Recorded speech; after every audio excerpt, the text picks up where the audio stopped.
Mathematics point में स्वागत है।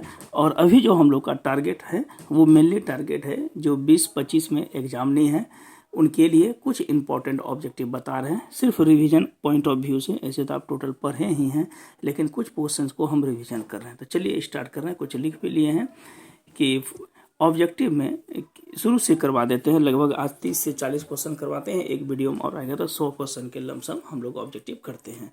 बोल रहा है क्या कि एक कोई सेट है जिसमें कि एलिमेंट है 1 2 3 4। कहता है कि ये एक रिलेशन दिया है 1 2 2 2 1 1 4 4 1 3 3 3 और 3 2। कहता है ये कौन सा रिलेशन है। तो सबसे पहले देखिए, एक बार हम रिकॉल कर देते हैं कि अगर कोई सेट में नंबर ऑफ एलिमेंट मान लेते हैं कि 1 2 3 और 4 यही दिया हुआ है। देखिए 1 2 3 4 दिया हुआ है। अब कहता है क्या कि अगर कोई रिलेशन रिफ्लेक्सिव हो, तो रिफ्लेक्सिव में हम लोग क्या पढ़े थे, अगर कोई संबंध रिफ्लेक्सिव हो तो इमेज सेम बनना चाहिए। इट मीन्स कि 1 1 2 2 3 3 और एंड कितना बनना चाहिए, तो 4 4। ये रिफ्लेक्सिव का कंडीशन है। यही चीज़ अगर सिमेट्री की बात करते थे तो अगर 1 2 का संबंध है तो इसका प्री इमेज 2 1 मैंने अपोजिट इमेज इसमें रहना चाहिए। और अगर ट्रांजिटिव की बात करते हैं तो 1 अगर 2 का संबंध है और 2 3 का संबंध है तो ये कैंसिल हो गया, बचा क्या, 1 और 3 का भी संबंध इसमें रहना चाहिए। That is the formation of the reflexive, symmetric and transitive. तो चलिए हम लोग बढ़ते हैं आगे। देखिए 1 2 3 4 है, तो पहले देखते हैं कौन सा सही है। रिफ्लेक्सिव के लिए 1 1 2 2 3 3 4 4 होना चाहिए। देखते हैं 1 1 भी है, 2 2 भी है, 3 3 भी है, 4 4 भी है, तो करेक्ट है कि रिफ्लेक्सिव है। अब सिमेट्रिक देखते हैं। सिमेट्रिक में 1 3 इसका अपोजिट 3 1 देखिए कहीं बन रहा है, 1 2 है, 2 1 नहीं बन रहा है। पहले 1 ही अगर नहीं मिला, 1 2 है, इसका पेयर एलिमेंट 2 1 मिलना चाहिए, नहीं मिला तो ये सिमेट्रिक नहीं है। अब ट्रांजिटिव चेक करते हैं। देखिए 1 2 है, इसका पेयर कहीं खोजते हैं, 1 2 और 2 2। देखिए ए का रिलेशन बी से है और बी का रिलेशन सी से, तो ये दोनों कैंसिल, तो 1 2 इसमें है, करेक्ट है। अब देखते हैं 1 3 और दूसरा क्या है 3 3 है, ये भी कैंसिल, तो 1 3 इसमें है ही। 1 1 और 1 3 देखते हैं तो 1 3 भी है, तो कन्फर्म है कि ये रिलेशन मेरा क्या है, रिफ्लेक्सिव भी है और ट्रांजिटिव भी है। देखिए कहीं है रिफ्लेक्सिव एंड सिमेट्रिक है, नहीं सिमेट्रिक एंड ट्रांजिटिव नहीं है, रिफ्लेक्सिव सिमेट्रिक। सिमेट्रिक तो है ही नहीं। देखिए 1 2 है तो इसका पेयर एलिमेंट 2 1 रहना चाहिए, नहीं है, तो ये रिफ्लेक्सिव एंड ट्रांजिटिव है, तो इसमें नन ऑफ दिस। देखिए सिमेट्रिक और ट्रांजिटिव, सिमेट्रिक तो कंफर्म नहीं है, ना तो रिफ्लेक्सिव है, रिफ्लेक्सिव तो है लेकिन सिमेट्रिक नहीं है। इसमें देखिए इस ऑप्शन में रिफ्लेक्सिव भी है, सिमेट्रिक, ये रिलेशन नहीं है, तो कंफर्म है कि इसमें नन ऑफ दिस ऑप्शन जाएगा। चलिए एक क्वेश्चन करेक्ट हुआ। अब सेकेंड में देखिए, सेकेंड क्वेश्चन क्या बोलता है कि अगर कोई रिलेशन ए है, एम्प्टी रिलेशन है, तो एम्प्टी रिलेशन में याद रखिएगा कुछ रिलेशन नहीं मिल रहा है तो R इज इक्वल टू क्या होगा 5। दैट मीन्स कि ये ऑप्शन सही है। अब आते हैं थर्ड में कि R1 और R2 अगर इक्विवेलेंस रिलेशन है तो याद रखिएगा दोनों का इंटरसेक्शन ये भी कैसा रिलेशन होगा, तो इक्विवेलेंस ही होगा। ब्रेन में रखिएगा, यदि R1 और R2 दोनों इक्विवेलेंस रिलेशन है तो दोनों का इंटरसेक्शन भी क्या होगा, इक्विवेलेंस रिलेशन होगा। अब देखिए फोर्थ में क्या बोलता है कि 1 2 3 दिया है, फाइंड द रिलेशन 1 1 1 1 का कंडीशंस क्या है कि देखिए 1 2 3 एलिमेंट है, तो 1 2 कितना एलिमेंट है, 3 एलिमेंट है, तो 2 इंटू कितना एलिमेंट है, 3 एलिमेंट है। 3 एलिमेंट का मतलब क्या हुआ कि टोटल नंबर ऑफ एलिमेंट 3 है, तो 1 1 होने के लिए कंडीशंस होता है कि 2 इंटू 3 जितना नंबर ऑफ एलिमेंट है दैट इज कॉल्ड कितना हो गया, तो 6, तो इसमें 6 हो जाएगा। अब याद रखिए F is such that, fifth में क्या बोलता है कि F is such that, x दिया हुआ है कितना कि एफ इज सच दैट, यहाँ पे समझिएगा कि क्वेश्चंस में दिया है कि F is such that, real से कितना दिया है, रियल दिया है, और क्वेश्चंस में क्या बोलता है कि 2x। ध्यान में रखिएगा कि अगर 2x हो, 4x हो, x पे पावर अगर 1 हो, और कंडीशन क्या है, रियल से रियल हो या a से कितना हो, b हो, तो हर हमेशा अगर पावर 1 रहेगा तो वो रिलेशन 1 1 में भी होता है, रियल टू रियल रहे 1 1 भी होता है और ऑन टू भी होता है, मतलब कि बोथ जो है इसका करेक्ट ऑप्शन हो जाएगा। ठीक है, ध्यान में रखिए 2x रहे, 3x रहे, 4x रहे, 6x रहे, 9x रहे, ठीक है, पावर 1 रहेगा तो यह हर हमेशा रिलेशन क्या होगा, 1 1 और ऑन टू बोथ होगा। अब देखिए रियल टू रियल है, अगर x पे पावर 4 रहे, x पे पावर 6 रहे, x पे पावर 8 रहे, इस तरह का रिलेशन, तो हर हमेशा ये रिलेशन जो होता है ये मेनी 1 होता है।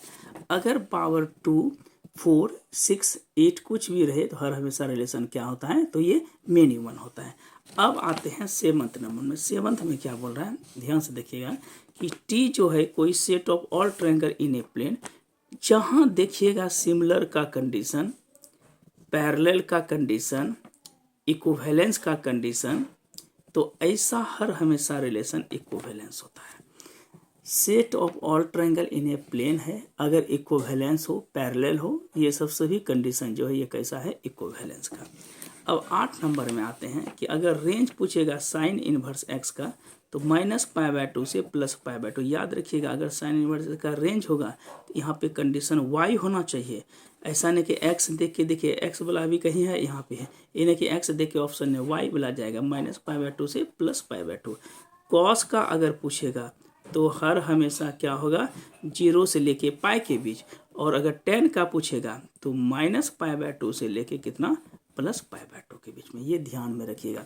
साइन में इक्वल टू होगा, या इस तरह से भी क्लोज इंटरवल दे देता है, -π/2 से +π/2, ठीक है। इसमें देगा क्या, अगर 2 है लेस देन इक्वल टू तो क्लोज जाएगा, और सिंगल है तो ओपन जाएगा।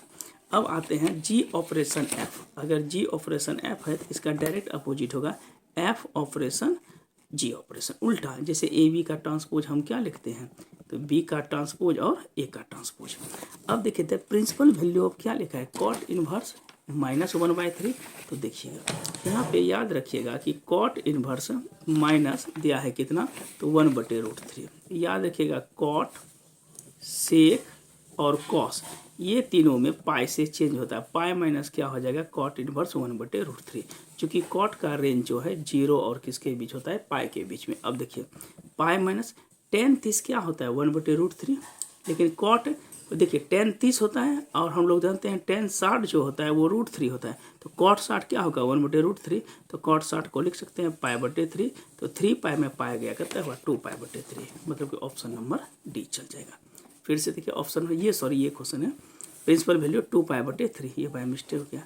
अब देखिए tan इनवर्स कितना है, √3, अब माइनस सेक इनवर्स -2। अभी जस्ट बताएं, देखिए क्वेश्चंस में क्या लिखा है कि tan inverse √3 minus sec inverse कितना है, -2।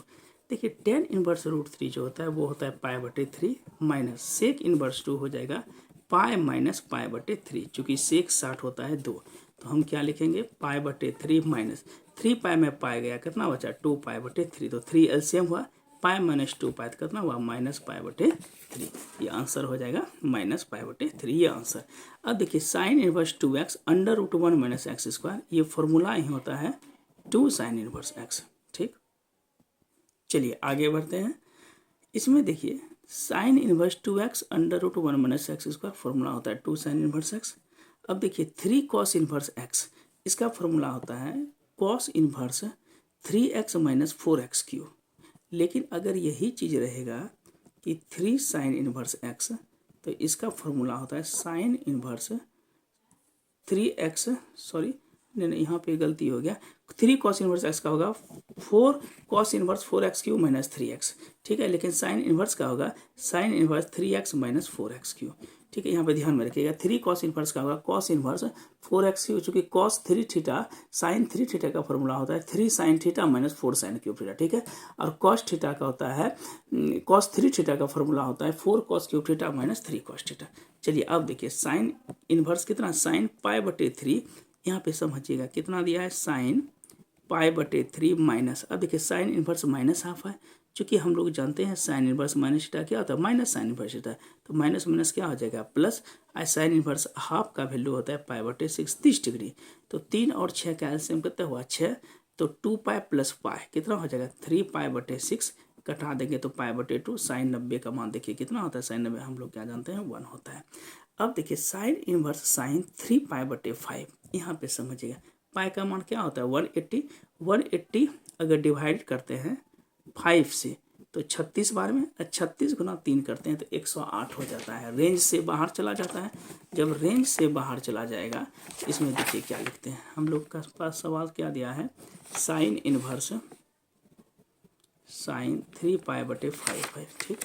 तो हम इसको लिख सकते हैं साइन इनवर्स, चूँकि रेंज से बाहर हो गया, sine inverse sine pi minus 3π/5 है, तो पाई माइनस इसको लिख सकते हैं 2π/5, 5π में पाई गया 2π, तो इसको लिखेंगे साइन इनवर्स साइन 2π को लिख सकते हैं 2 × 90 माइनस कितना 2π/5, चूँकि 2 को 90 बार रोटेट करते हैं 1 2, लेकिन माइनस है तो इसी क्वाड्रेंट में होगा, इसमें ऑल पॉजिटिव होता है, तो साइन 2π/5।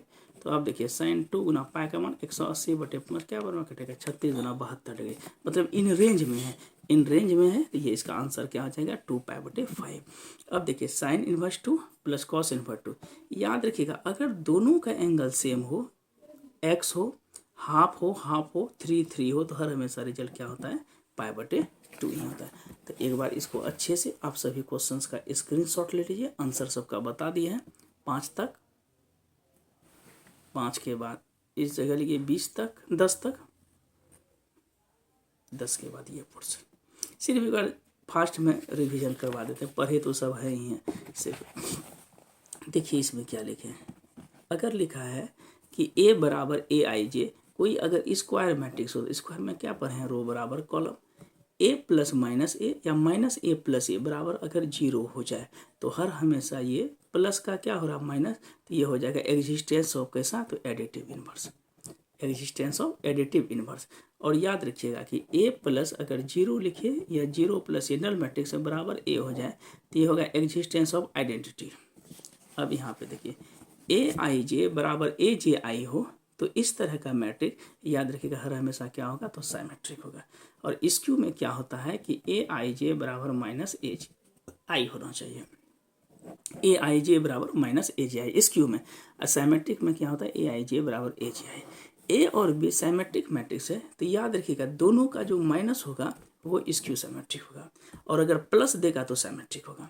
अब यहाँ पे लिखा है A बराबर इतना, तो A प्लस A का ट्रांसपोज अगर I हो, तो देखिए दोनों को अगर हम जोड़ते हैं, A मेरे पास यहाँ दिया है, अगर ट्रांसपोज करते हैं तो यहाँ पर क्या होगा cos alpha minus sine alpha, ये दोनों को जोड़िए cos alpha 2 cos alpha equal to I का मान क्या है 1001, तो ये इसके बराबर करेंगे, तो कॉस अल्फा क्या हो गया हाफ कितना डिग्री मान होता है, तो π/3 मतलब कि 60 डिग्री का मान होगा।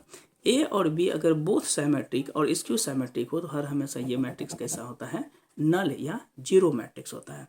अब देखिए A स्क्वायर बराबर A हो, तो इसको अगर चेंज कीजिएगा, तो इसको थोड़ा सा कैलकुलेट कर लीजिएगा, A प्लस B का होल क्यू कीजिएगा, तो हमको लगता है कि शायद I आता है, ये पोर्शन आएगा। एक बार चेक कर लीजिए, I प्लस देखिए I प्लस A का कितना है होल क्यू माइनस कितना है 7A, माइनस 7A, कंडीशन दिया है कि A स्क्वायर बराबर A है, तो इसको क्या लिखेंगे AQ plus BQ plus 3AB into A plus B minus 7 है, तो IQ तो I रहेगा, AQ है तो इसको लिख सकते हैं A स्क्वायर इंटू A, तो A square into A square का मान क्या है A, और इंटू फिर A स्क्वायर A बच जाएगा बराबर 3I into I square into A, अब प्लस क्या हो जाएगा 3I A square minus 7A, ये तो I हो गया।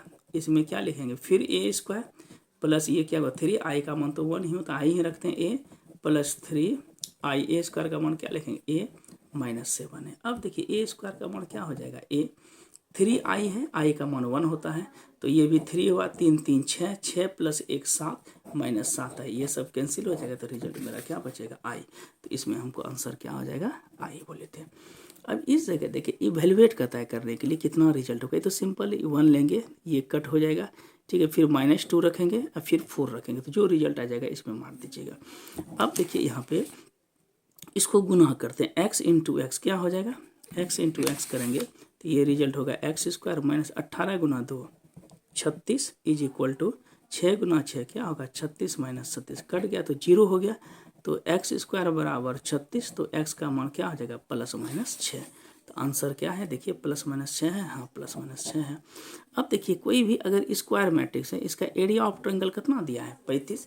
ध्यान में रखिएगा कि अगर एरिया ऑफ ट्रायंगल दिया हुआ है और उसका वर्टिस, चूँकि हम लोग जानते हैं फॉर्मूला क्या होता है, हाफ x1 की जगह क्या हो जाएगा 2 5 के -6 4 और कितना है 4 111 इज इक्वल टू 35 दिया है। अगर दिया हो एरिया तो प्लस माइनस 35 लेते हैं, प्लस और माइनस। अब इसको उधर कीजिए, अगर हम 2 लेते हैं तो ये कैंसिल, ये cancel, 4 minus 4 minus minus plus 6 लेते हैं तो 5 माइनस के, अब प्लस 1 लेते हैं, ये कैसे 5 चौके 20 और माइनस 4 के हो जाएगा, बराबर क्या होगा प्लस माइनस 70। तो ये तो कैंसिल ही होगा, 6 पंचे कितना हो जाएगा 30 माइनस 6 के प्लस कितना होगा 20 माइनस 4 के है तो 20 माइनस 4 के बराबर प्लस माइनस 70। 30 20 कितना हो जाएगा 50 माइनस 10 के बराबर प्लस माइनस 70। अगर प्लस लेते हैं तो माइनस 10 के उधर 50 चल गया तो प्लस 70 में 50 के कितना हुआ 20, तो के का मान -2। और अगर माइनस 70 लेते हैं तो 120 हो जाएगा, तो के का मान कितना हुआ 12 और -2। देखिए है आंसर 12 और -2, ये हो गया, sorry 12 and -2, D number option हो जाएगा। अब देखिए फाइंड द माइनर ऑफ 6 बोलता है, 6 यहाँ पे है तो माइनर निकालने के लिए ये कैंसिल 8 और -14 तो -6 हो जाएगा, ये हो गया। अब देखिए एडजेशन कैसे निकालते हैं, तो पहले ए 2 का क्या होगा प्लस, फिर -1, फिर -3 और 4 का 2 को फैक्टर निकालते हैं, जैसे पहला साइन प्लस लिए, ये कैंसिल 4, फिर माइनस लेंगे, फिर इसका ट्रांसपोज कर देते हैं 4 -1 -3 2, तो ये हो जाएगा ऑप्शन नंबर ए कोई स्क्वायर मैट्रिक्स अगर डिटर्मिनेंट ऑफ ए हो जाए तो सिंगुलर और determinant of A not equal to हो तो नॉन सिंगुलर। ए कोई स्क्वायर मैट्रिक्स ऑर्डर n है तो डिटर्मिनेंट ऑफ एडजॉइंट ऑफ ए जो होता है वो n-1 होता है। ए कोई सिंगुलर मैट्रिक्स है 3 × 3 ऑर्डर है तो एक इससे कम होता है, ए स्क्वायर होगा। और ए कोई इन्वर्टेबल मैट्रिक्स है तो डिटर्मिनेंट ऑफ ए का इन्वर्स क्या होता है 1/डिटर्मिनेंट ऑफ ए। तो आज हम लोग लगभग 32 क्वेश्चंस किए, तो एक बार स्क्रीनशॉट आप ले लीजिए 32 का, इस जगह से 1 20 21 से 25 फिर यहाँ तक। चलिए 32 क्वेश्चन का रिवीजन कीजिएगा और फिर कल जो है रेस्ट एक वीडियो और देंगे तो 100 क्वेश्चन हम लोग रिवीजन कर लेंगे, फिर शॉर्ट और लॉन्ग कल ही हम वीडियो दे देंगे, कंप्लीट कर देंगे। ऐसे जितना पढ़े हैं आप रिवीजन करते रहिए। ये एक मोटा मोटी दिए कि थोड़ा सा फास्ट ही बताए, एज ए रिवीजन के लिए पूरा तो पढ़ा हुआ है ही, ठीक है। तो आज के लिए इतना ही रहने देते हैं, थैंक यू। अगला नेक्स्ट वीडियो फिर देंगे।